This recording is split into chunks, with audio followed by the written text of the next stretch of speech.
there, tea lovers! Today I'm going to be showing you the Sharp Tea-Ceré. It's a really cool machine that I first saw at World Tea Expo last year.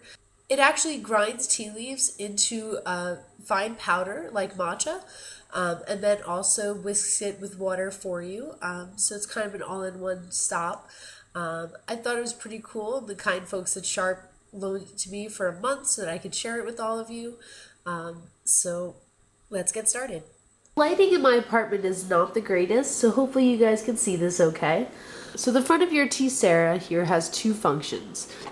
This right here is your milk frother pitcher.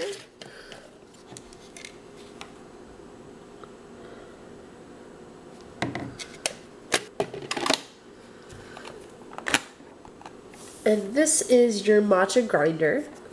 So you have the options of fine or coarse grinding. And basically this hole here is where your tea leaves will be fed through to the grinders. So you just turn it this way to disassemble. And I just wanted to show you guys what the grinders look like here. So they're basically two ceramic plates.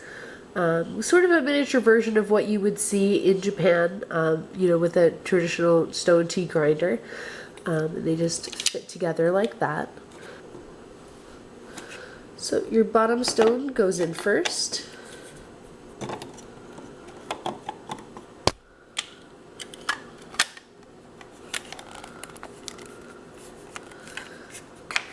So when you're grinding your tea, all you have to do is turn your grinder from fine or to coarse, depending on what it is that you're looking for.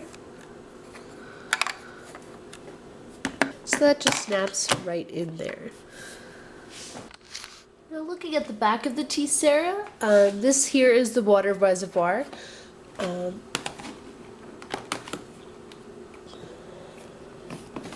that just pulls right out, similar to the ones that I've seen on current machines.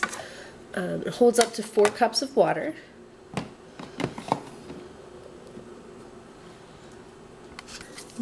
The Tea-Ceré also came with a small bowl to catch the ground tea leaves as they fall, a spoon for measuring, and a brush for cleaning the grinder plates. Well, I wasn't able to get Tencha in time for this video, but I'm using the Unrose Sencha from Ippodo Tea. So basically all you do is put your tea leaves into the feeder there.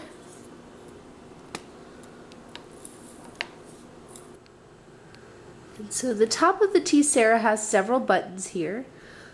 Basically for grinding, you're just going to hit the grind button for however many cups you're going to grind. So it has 1 through 4. This mode is for your frother once you're ready to make your matcha. There's a stop button as well as a start button. So we just hit start.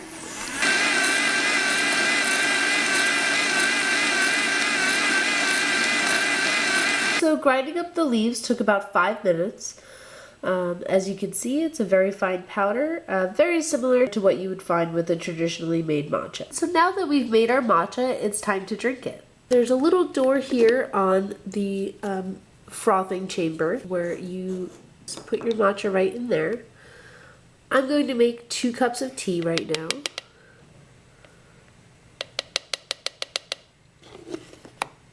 Just going to select your mode here. We have hot, warm, and latte. Latte does not heat at all, so if you're going to use milk, you actually have to warm it outside of the maker first. And if you're doing iced tea, you also use the latte setting. So I'm going to hit hot. It tells me powder in, which we already did. And then you hit start. And as you can hear, it's taking the water from the reservoir, bringing it into the frother and heating it, as well as mixing the matcha into the water. I found that it didn't quite mix up the matcha for me as much as I'd like. So usually I will run it through a latte cycle as well. This doesn't make the tea any hotter, but it'll help get it a little bit frothier. So now that the matcha is done, all I have to do is unlock and pour.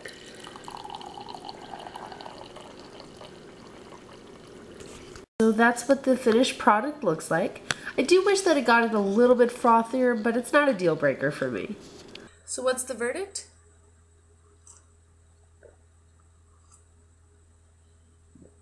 It's definitely tasty. I would say it's a little bit different than matcha. It lacks that just a little bit of an astringent bite that matcha has. For me, that's something I enjoy in matcha. So the taste isn't quite there. Might have been a little bit different if I had used tencha. So that's definitely something to take note of. While I would say it's not perfect, the Tea-Ceré definitely does have some great features. The one thing I wish it could do is to heat milk for lattes. I love matcha lattes, but I would have to dig out my milk frother, use that to heat milk, or do it on the stove, which would probably take even longer. I like that it's relatively small sized. It's not a whole lot bigger than my Breville One Touch. Counter space is always at a premium, so I definitely appreciate that part. I do have to say, especially as far as electronics go, that the instructions were very clear and easy to understand. The Tea-Ceré is definitely a little bit pricey, but I would say that it's worth it if it's something that you're going to be using regularly. So that's it for this month's episode. If you'd like to see more tea videos, hit the subscribe button here. Next month, I'll be sharing my experiences at World Tea Expo. It should be exciting since I'm speaking there as well as going as a member of the press. But I will see you guys soon. Bye.